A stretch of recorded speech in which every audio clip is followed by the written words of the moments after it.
بسم اللہ الرحمن الرحیم۔ تصور آخرت کے حوالے سے جس غلط فہمی کا آج ہم تذکرہ کریں گے اس کا تعلق علامات قیامت میں سے ایک علامت کے ہے۔ عام طور سے یہ بیان کیا گیا ہے روایات میں کہ قیامت سے فوراً پہلے سورج جو ہے وہ مغرب سے طلوع ہوگا۔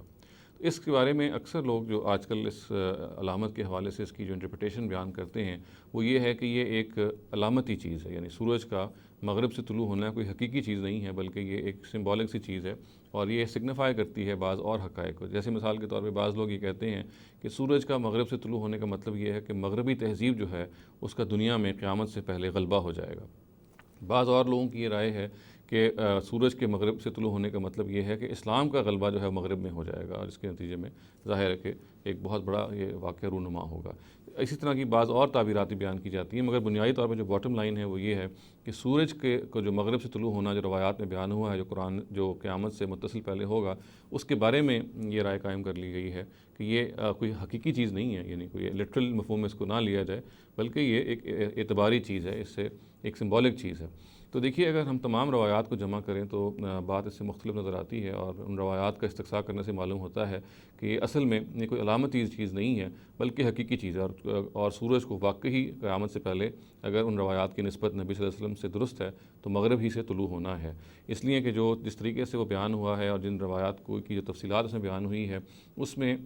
مجاز کی تعبیر لینا جو ہے وہ موضوع نہیں ہے اور ممکن بھی نہیں ہے۔ جیسے مثال کے طور پہ یہ بیان ہوا کہ وہ وقت ہوگا کہ جب ایمان نفع نہیں دے گا۔ ظاہر ہے کہ یہ وہ وقت تبھی ہم ڈٹرمن کر سکتے ہیں اس کو کہ جب وہ کوئی حقیقی چیز ہو۔ اگر وہ کوئی مجازی چیز ہو تو یہ ایک ایسی چیز ہے کہ جس کے بارے میں کبھی تعین سے نہیں کہا جا سکے گا۔ اور بھی اس طرح کی بعض چیزیں ہیں جو ہمیں اس طرف لے کے جاتی ہیں کہ اصل میں سورج کا مغرب سے طلوع ہونا ایک حقیقی واقعہ ہوگا۔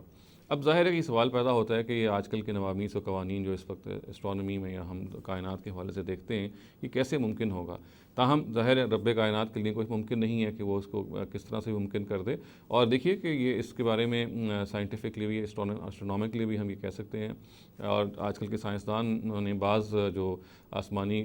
جو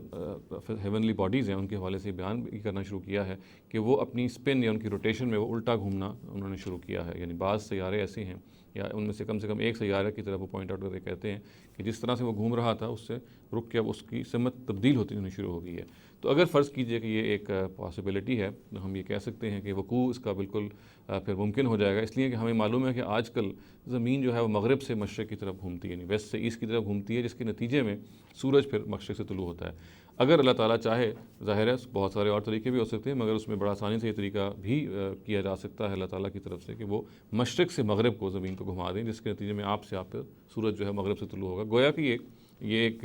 ایسی کوئی بعید عقل بات نہیں ہے، کیونکہ یہ وہ بات ہے جو سائنس بھی جس میں آج کل جس کے بارے میں بعض رجحانات اپنے بیان کرتی ہے۔ اور پھر یہ بھی میں عرض کرتا چلوں، اگر یہ سائنس یہ بات نہ بھی بیان کرے تو جب ایک چیز کو بیان کر دیا گیا ہے اور درست اس کی نسبت ہے نبی صلی اللہ علیہ وسلم کی طرف، تو یہ نہیں ہو سکتا کہ پھر